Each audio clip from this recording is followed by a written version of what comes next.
सातारा लोकसभा मतदारसंघातील मतदान पेटी वाटप साताऱ्यातल्या औद्योगिक वसाहतीमध्ये सुरू केले। जिल्ह्यातील कानाकोपऱ्यात या ईव्हीएम पोहोचवण्यासाठी स्वतः जिल्हाधिकारी उपस्थित आहेत। एकूण 2315 मतदान केंद्रांवर ईव्हीएम घेऊन कर्मचारी निघाले। या तयारीचा आढावा घेतला आमचे प्रतिनिधी तुषार तपासे यांनी।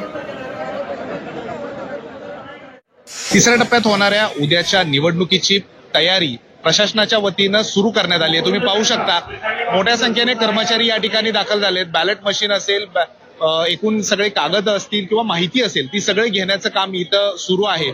जिल्ह्यात जवळजवळ 18,50,000 मतदार आहेत आणि ते उद्या मतदानाचा आपला हक्क बजावणार आहेत आणि त्याच्या अनुषंगाने प्रशासन सज्ज झालेलं आहे। माझ्यासोबत जिल्हाधिकारी जितेंद्र डुडी साहेब आहेत।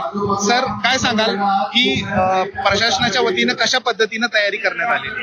आता जेवढी आपली टीम होती, अमृत नोनी गॅस्ट्रिन, अपचन, ऍसिडिटी, गॅस्ट्रबल ह्यापैकी तुम्हाला कुठलाही गॅस्ट्रिक प्रॉब्लेम झाला, उपाय एकच, अमृत नोनी गॅस्ट्रिन।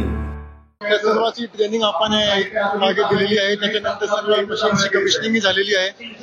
सध्या आपले जे सर्व पोलिंग पार्टीज आहे प्रत्येक मतदारसंघात ते हेडक्वार्टरमध्ये पोहोचलेले आहे आणि आता स्थितीचे मटेरियल आणि ईव्हीएम मशीनचं वाटप चालू आहे।